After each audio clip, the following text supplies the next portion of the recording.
Hello dear children and welcome back. Myself Rajiv Kumar and you are watching your favorite channel. Dear children, today 26th April and I have another important video for you. In this video we will discuss real number of class 10th and the exercise is 1.4. Dear children, in this exercise the main topic that we will cover here is the terminating decimal expansion. Terminating decimal expansion and non terminating repeating decimal expansion, ये क्या होते हैं, इनका क्या role है, किस तरह से इनको बताया जाता है कि जो एक्सपेंशन आपको दे रखा है वो टर्मिनेटिंग डेसिमल एक्सपेंशन है या non terminating but repeating decimal expansion है, इसको पूरी वीडियो में आज हम सीखेंगे। तो यहाँ आगे बढ़ने से पहले मैं इस पूरी वीडियो में जो मेन रोल प्ले होगा वो इस फॉर्मूले का होगा। अगर किसी एक्सपेंशन का डिनोमिनेटर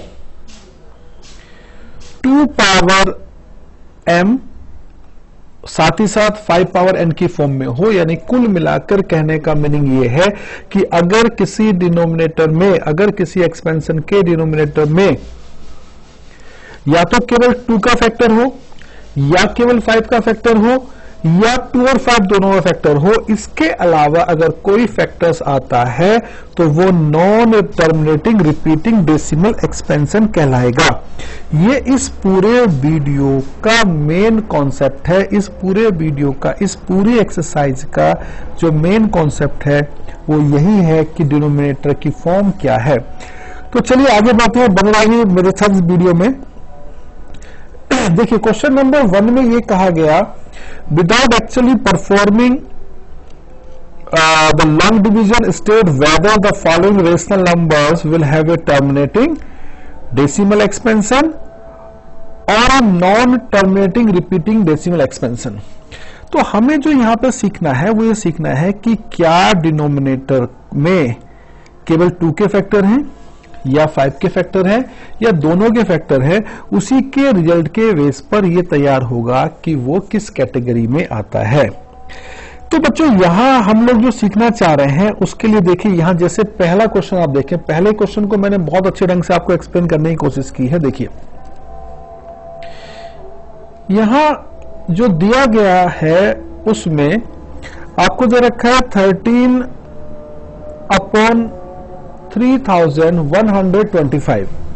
इसका जो हमने फैक्टर्स करा, यानी फैक्टर्स में हमने प्राइम फैक्टर से करा, पहले 5 से डिवाइड किया, 5 से डिवाइड होने के बाद हमने लगातार 5 फिर 5, जब तक 5 से डिवाइड करा तो कुल मिला के 5 पावर 5 आ गया। ठीक है, तो जो डिनोमिनेटर है वो 5 पावर m, या हम ये कहें कि डिनोमिनेटर में केवल 5 का फैक्टर है, तो ऐसे जो एक्सपेंशन है वो कहलाता है टर्मिनेटिंग डेसिमल एक्सपेंशन। ठीक है, आगे बढ़ते नेक्स्ट पार्ट की तरफ।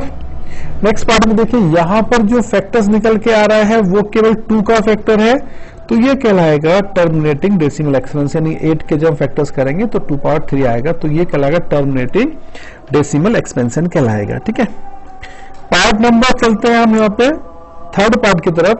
थर्ड पार्ट में आप देखो तो हमें दे रखा है 455। तो 455 के हम फैक्टर्स करते हैं, 5 से डिवाइड किया, 7 से डिवाइड किया, 13 से डिवाइड करा, तो फैक्टर्स में 5 तो आया लेकिन साथ में 13 और 7 भी साथ में आया। तो ये इसका मतलब हुआ कि यहां डिनोमिनेटर में 5 के अलावा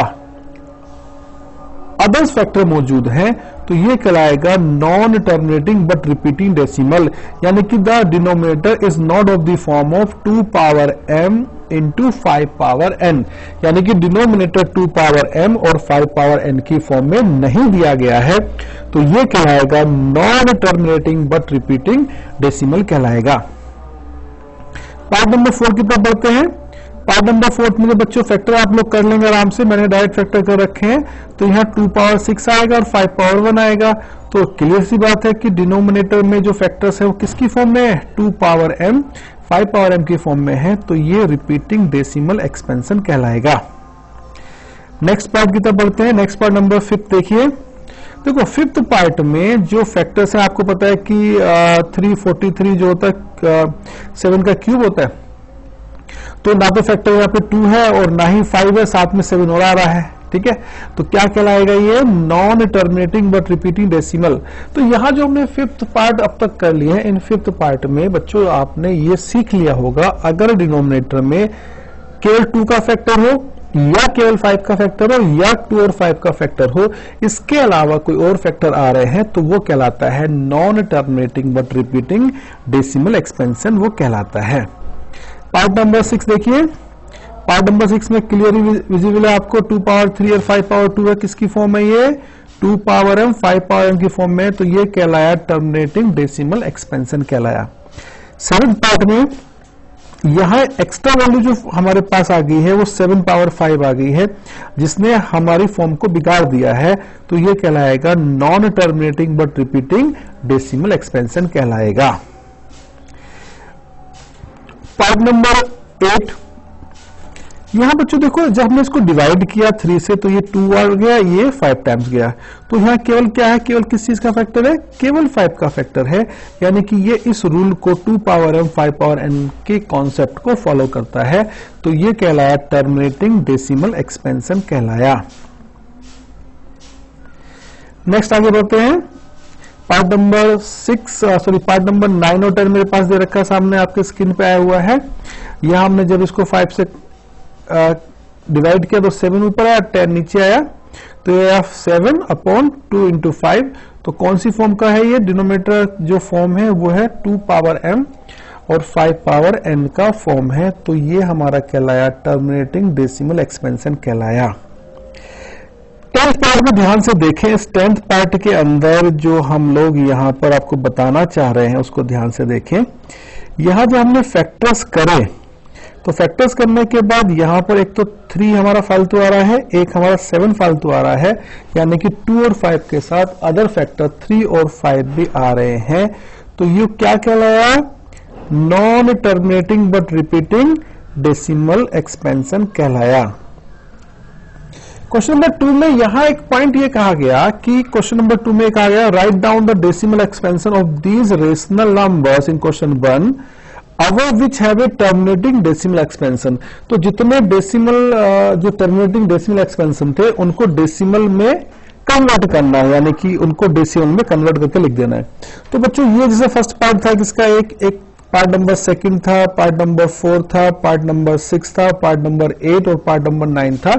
तो यहां आपको क्या करना है, जब आपको ये पता चल जाएगा ये टर्मिनेटिंग डेसिमल एक्सपेंशन है, तो इनको डिवाइड करके जो वैल्यू है उसको डेसिमल फॉर्म में लिख देना है। जिस तरह से फर्स्ट पार्ट की डेसिमल वैल्यू आ गई है 0.00416, सेकेंड पार्ट की वैल्यू आ गई है 2.125, थर्ड पार्ट की वैल्यू देखो यहां दिखाई दे रही है आपको 0.009375 आई।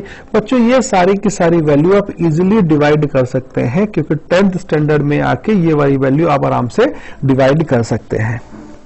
तो यहां इस क्वेश्चन को मैंने आपके लिए छोड़ दिया कि ताकि डिवीजन आप कर लें, बेसिक कौन सा आपको समझ में आ गया है। अब मैं बढ़ता हूं लास्ट क्वेश्चन की तरफ, क्वेश्चन नंबर 3 की तरफ। देखिए क्वेश्चन नंबर 3 में भी जो आपसे पूछा गया है, ये पूछा आपसे गया है the following real numbers have decimal expansion as given below, in each case decide whether they are rational और नॉट। If they are rational and of the form of p upon q, what can you say about the prime factors of q? q के prime factors को आप क्या कहेंगे? Q का मतलब जो है ये P अपॉन Q की फॉर्म का मतलब Q का मतलब डिनोमिनेटर के बारे में बात कर रहा है, ठीक है। तो डिनोमिनेटर की फॉर्म वो 2 पावर, हम जो पीछे डिस्कस कर रहे थे कि क्या 2 पावर m और 5 पावर n की फॉर्म में होगी या नहीं, ये हमें केवल इसके अंदर बताना है। देखिए अगर मैं फर्स्ट पार्ट की बात करूं आपसे, तो फर्स्ट पार्ट में यहां 1 2 3 4 5 6 7 8 9 कैलकुलेशन आगे जाकर रुक गई है। रुकने का मतलब क्या हो गया? टर्मिनेटिंग डेसिमल एक्सपेंशन कहलाया। और जो टर्मिनेटिंग डेसिमल एक्सपेंशन होता है उसको p अपॉन q की फॉर्म में लिखा जा सकता है, और उसका जो q होगा वो 2 पावर m और 5 पावर n की फॉर्म में लिख सकते हैं। आपको समझ में आ गया वाली बात? आगे बढ़ते हैं क्वेश्चन नंबर सेकंड की तरफ। बच्चों सेकंड पार्ट में देखिए, यहां आप ध्यान से देखो तो ये क्या है, 120 है, यानी 120 है, फिर ये 1200 हो गया, फिर ये 1200 ऐसे बढ़ता जा रहा है। ये रेशनल नंबर नहीं है, एक्चुअली में ये इररेशनल नंबर है। तो यहां हम क्या कहेंगे, लिखेंगे नॉन टर्मिनेटिंग, टर्मिनेट तो होंगे, रुकनी हुई कैलकुलेशन, रिपीट भी नहीं है, नॉन रिपीटिंग डेसिमल एक्सपेंशन है, तो ये P अपॉन Q की फॉर्म में लिखा नहीं जा सकता है। जो non terminating non repeating decimal expansion होता है वो सारे के सारे इर्रेशनल नंबर कहलाते हैं।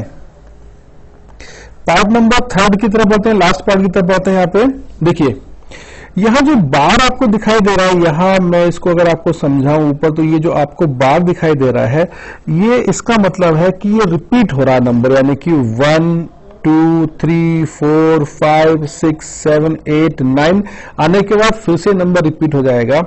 तो यहां ये जो दिया हुआ है इसको हम कहेंगे कि ये non terminating but repeating decimal expansion है। तो जो non terminating but repeating decimal expansion होते हैं उनका denominator Q can not be written in the form of 2 power n into 5 power n की फॉर्म में नहीं लिखा जा सकता है। तो इस पूरी एक्सरसाइज में आपने ये बात जानी कि 2 पावर m 5 पावर n का अगर डिनोमिनेटर में फैक्टर है तभी वो आपका टर्मिनेटिंग रिपीटिंग डेसिमल एक्सपेंशन कहलाता है।